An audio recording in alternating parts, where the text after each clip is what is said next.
Hey, what's up? It's Jus Nik, WBLS. I am excited to have this legendary group hanging out with us today. I am talking about the one and the only New Edition is in the building. Yeah. How y'all doing? Looking great. Happy holidays. Happy holidays. Thanks for having us. Absolutely. Thank you so much. Well, before we get started, you guys are the blueprint for R&B, for groups. When you hear that, what does that make you feel like? Old.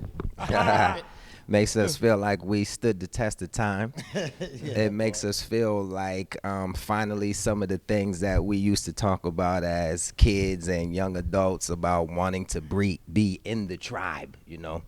There was this thing that we just felt like we weren't accepted, but it just took the longevity that we've had over the 40 years to finally be embraced, not only by our fans, but the industry, our peers, and everybody alike. So feels good. Absolutely. And does that outpouring of love, I mean, because sometimes it is a slow burn, you know, but to see the amount of love you get today, is it surprising at all?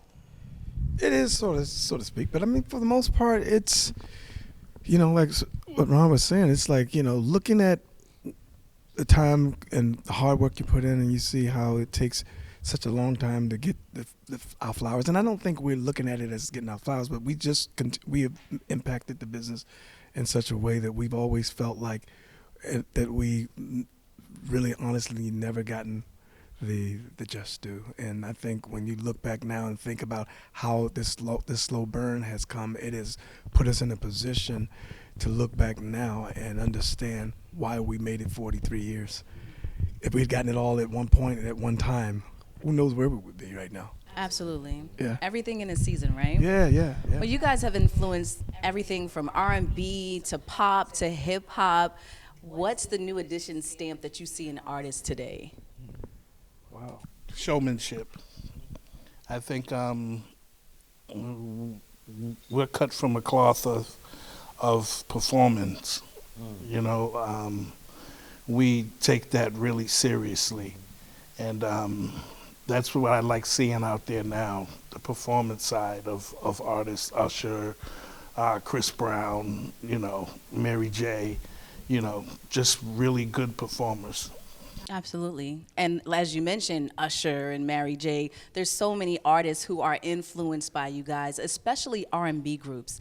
Now, one of the things that we all know about this industry is that it's hard for just a solo artist. But when you have a group, and a large group at that, what kept you guys together all these years? God. Yeah. Brotherhood, God. Prayers, all of it. Because listen, make no mistake about it, we have gone through 43 years of a journey. We've had our ups and downs and had challenges like anybody else. But through it all, God has just kept us here and has brought us through on this other side to where we are today.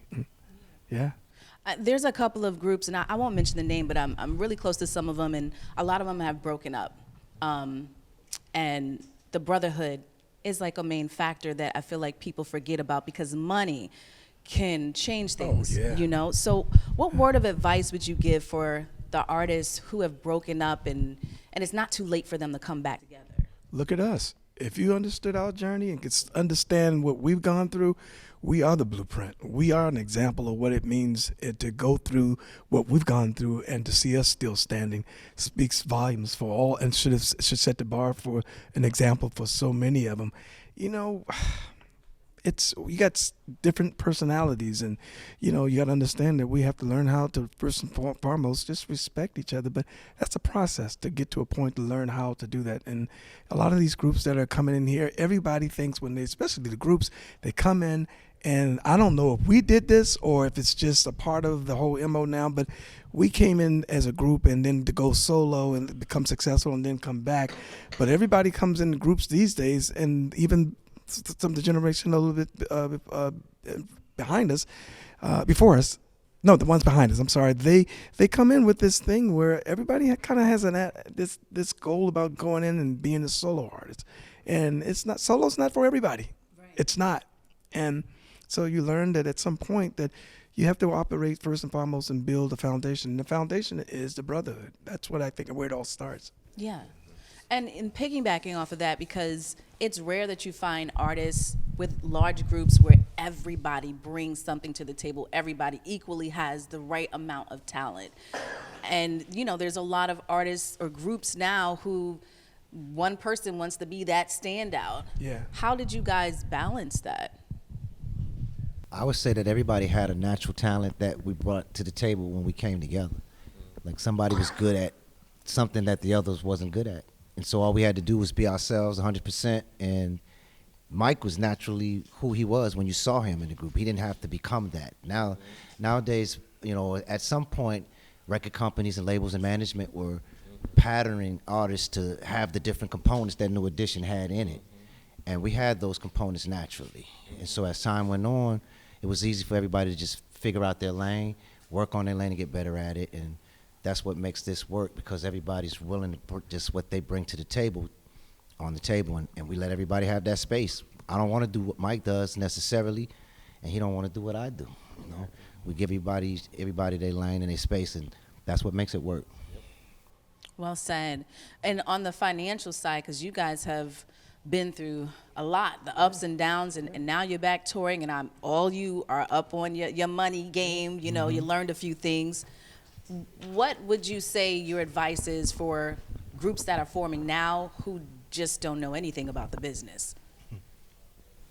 Yeah, key word is understanding and learning the business. That's the most important thing. People think talent is what causes you to become successful and stay around, but it's the business that causes and creates longevity in this game. Should they expect to get screwed over in the beginning, or? It's a terminology called paying your dues. Really, I think anyone that's been in the industry as we have for a certain amount of time, if we're blessing someone that's coming off the block that doesn't have the visibility or the relationships and all of the above, you know, that's worth something. So you have to start, you know, on a certain level and then climb up as you work. But I think for us, looking out to artists that are aspiring to be in this industry for as long as we have, I think one of the main things for us was, as Bob said earlier, we're cut from a cloth where it's a never give up mentality. It's a discipline mentality. It's a consistency mentality over time. And a lot of people don't understand New Edition started in '78. You know, on the basketball courts, you know, the idea came, and then it went to Bobby's living room or Mike's living room or Ricky's living room or Ralph's living room to work on our craft. And that from 1978 to 83, we could have given up at any point along the way on each other or on our dreams, but we didn't, and we were prepared for the opportunity when it presented itself, and that casted us into, you know, 40 years later. So continue to work on your craft, never give up on it, and the opportunity will present itself. It's a matter of, will you be prepared for it when it shows up? That part.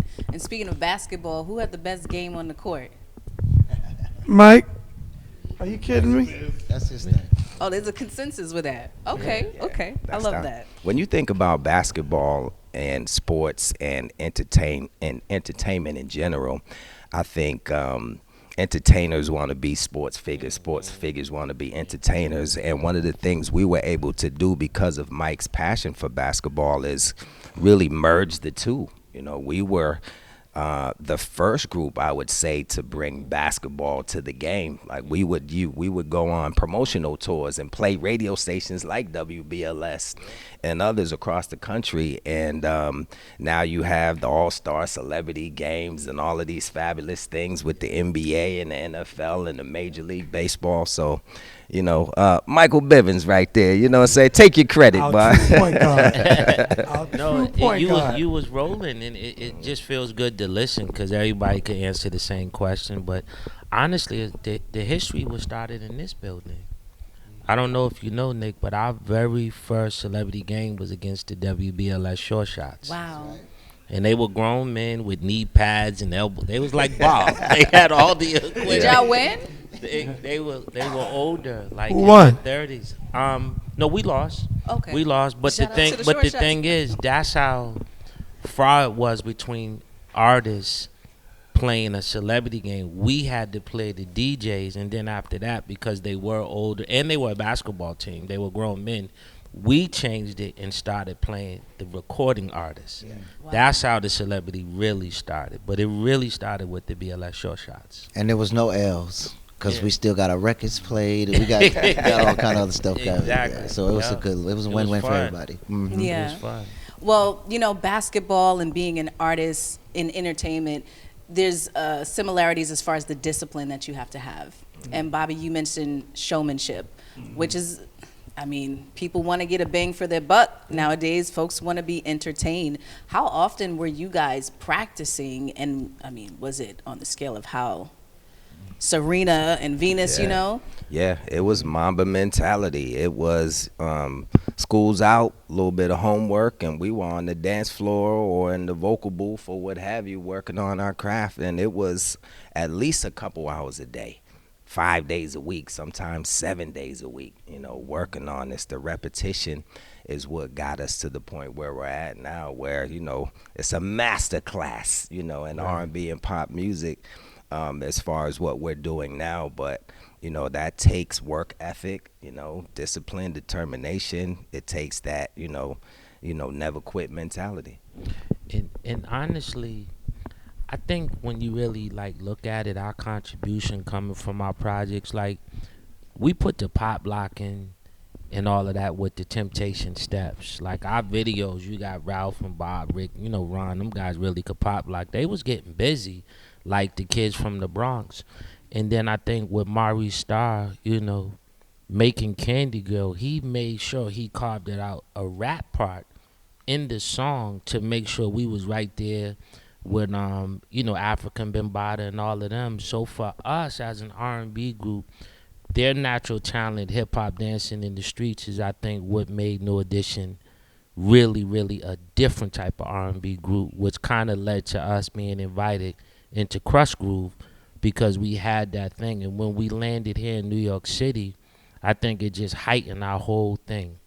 So I think with the rehearsal stuff, cats was coming in doing the pop locking and all of that stuff, but then Brooke had a style like the Temptations, and what you would think someone have to teach some kids to be a certain way, we just had to learn the steps that was in his head. But the natural talent, like Ralph said, everybody showed up getting busy. So it wasn't like that. He just wanted us to be crispy in his shit.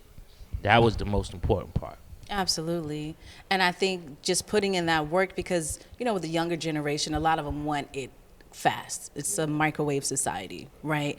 And, you know, back when people used to hand out the CDs and go trunk to trunk selling, and now you have internet and digital. Do you guys think that if you came out now, things would be differently as far as how you guys promote and market yourself?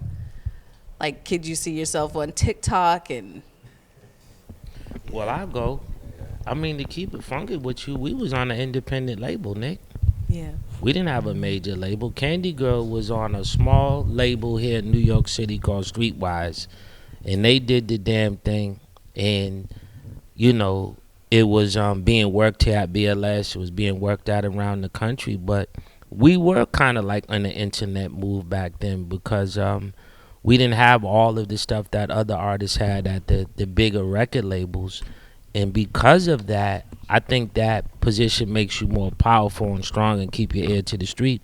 We was able to jump over Michael Jackson and go #1, which was unheard of with the lock that Sony had on the chart. But that small independent label, the kids from the neighborhood, we went #1. So it is nothing wrong what level you start on. Like Ron said, you just got to be relentless. Absolutely. Well, flowers are definitely due. I feel like you guys are getting the flowers now, a little late, but here we are, you know. And how has it been with you guys back on tour? The Black Promoters Collective, you know, just announced that you guys are going to be sharing the stage with Boyz II Men, Tony Braxton. And what I love about that is, you remember back in like Motown days where everybody toured together. Everybody was on stage together. And you guys are going to be sharing the stage at the same time, right? It's so different. Tell me about this tour. I mean, that's exactly what it is. The New Edition Way Tour. New Edition, all 6. Boyz II Men, the 3. We just gonna have to put Mike in the headlock and bring him out there. Not that Mike over there, but Mike from McCary from Boyz II Men. Hopefully we'll see him during the tour. And our queen, Toni Braxton, all 10 of us on one stage, giving you the R&B pop musical celebration for generations. And what's gonna be good, when we said all of us on one stage, you know, some of the New Edition fans or the Boyz II Men fans were saying, well, are you all gonna be singing Boyz II Men songs? Like, are we gonna get, you know, what we know of New Edition as far as their choreography is concerned? Are we gonna see Toni by herself? So we're definitely gonna mix and match this thing where you're not disappointed as a Toni Braxton fan or a New Edition isolated fan, but you're gonna just be taken through all the emotions. A rich history, you know, just #1 hits across the board.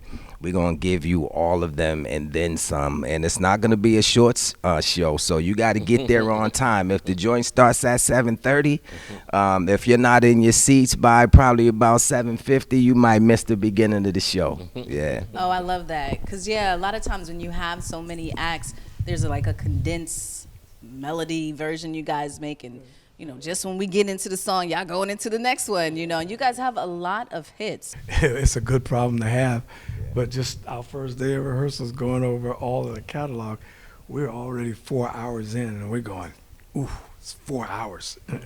Like we're trying to figure out how to condense. Yeah, but Got to it's chop like it down. 4 Or we'll be hours. paying overtime fees, so it's not gonna be that long. But yeah, I mean, so it's some almost won't like make the cut, or Yeah. maybe you'll perform Yeah. some in one city and maybe others in another.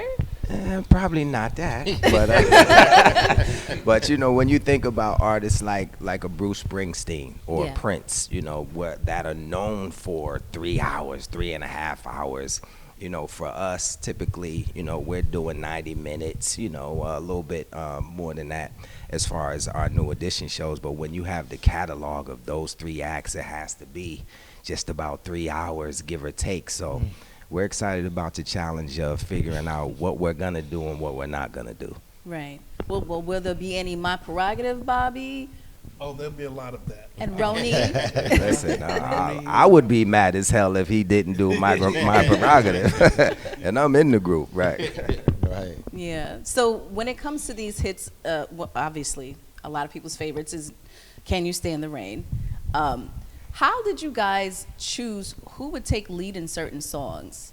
Would you guys like each 90% person is- audition, or it was just like whoever wanted get it? I think most of the time it was the producers. They already had an idea when they were Okay. writing the records, who was going to do what part and who they was writing it for as they was writing it. And sometimes we audition it. It'll be a part where, well, let's try Rick on this verse, or try Johnny on this verse and see if it might work better, or try Ralph on this one. So it's kind of like up in the air in terms of who can do what part. And sometimes, like, I might be out, my voice might be out while we're in the studio, and somebody else goes in because they're healthy that day, and it just works out better. Right. But a lot of times it's the producers. They already have who they want. While they're writing the part, they have the member that they see singing that part. Put it that way. Mhm. Was there a song that you guys just didn't like that did very well, and you were like, we weren't expecting that? Yeah, Boyz II Men. Tell them the story, Skills. Like, Go on oh, into y'all it. gonna Skills. leave me with this mincemeat? No, it was, you know, I arrived back to Minneapolis, and it was chaos of just the whole thing of the dynamics of understanding that there was a new member in the group and all the stuff. And I remember Jimmy Terry telling me when we were sitting in there having our powwow that, you know, he says, you know, there's a possibility you're not going to be singing on the album, you know. And I was like, I'm like, okay, whatever. I'm here to do whatever needs to be done. This is part of the team.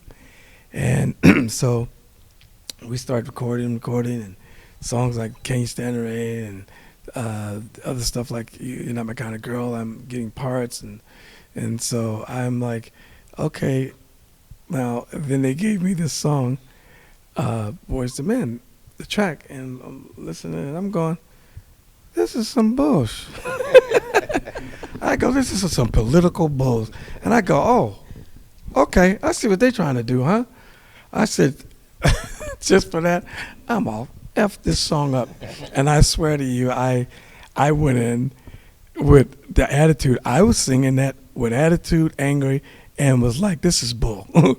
And afterwards, I realized, and that's the thing that I learned even as a recording artist, just always going in and giving it your best. And looking back at it now and looking at what that song has done and how it actually filled out the album. And it was like what brought it all home.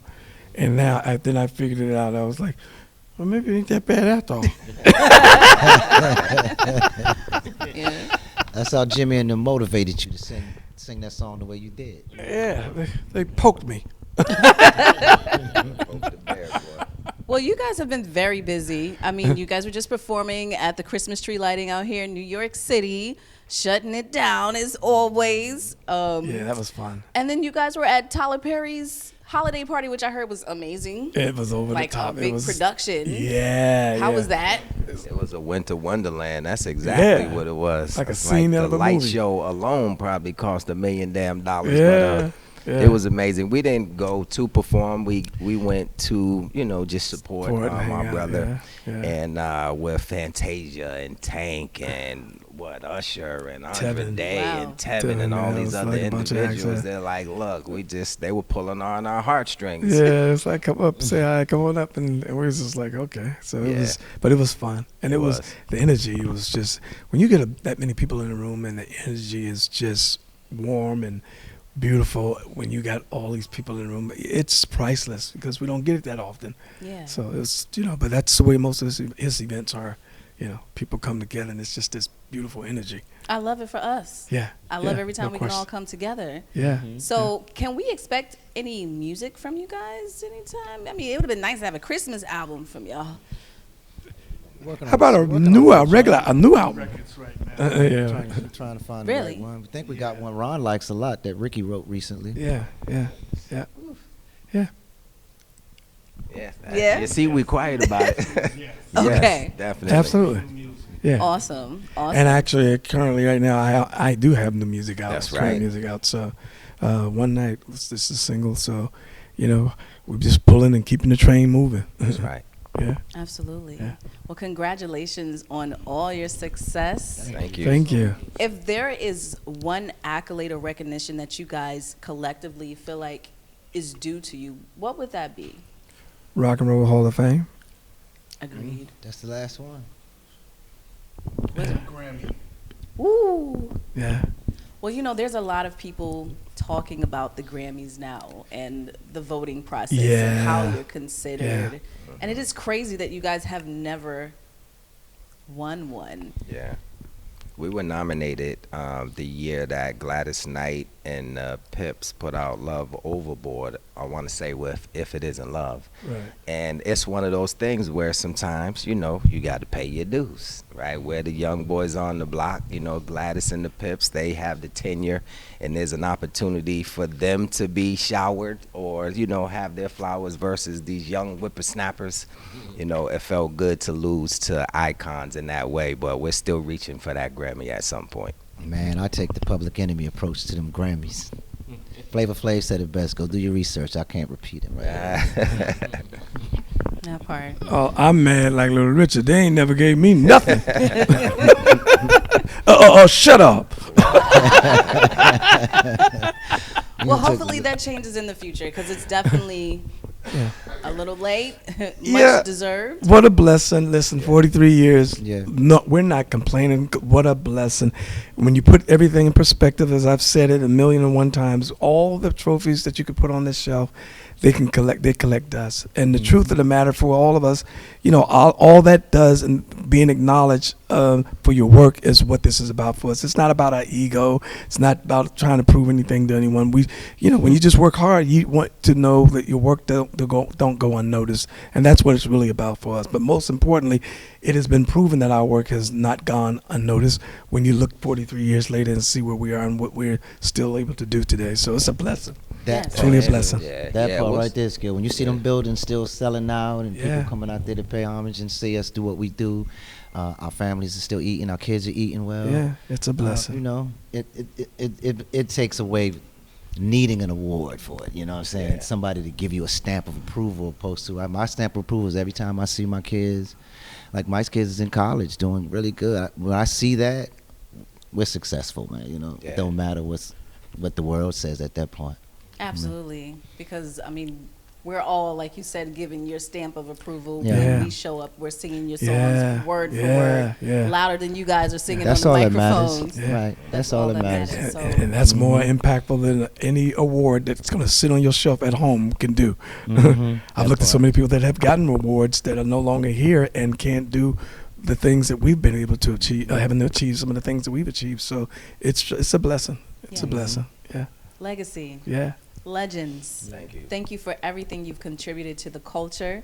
We look forward to the new music. We look forward to Yes. the tour. We look Yeah. forward to everything you guys have coming out in the future. BLS, we thank you and Appreciate thank you. you guys for always supporting us and been here, man, from the beginning, right? Yeah, man. From the beginning. For This real. is always an honor and a blessing for us to come here and be a part of. The one and only New Edition. Here I go. Thanks for watching. Peace.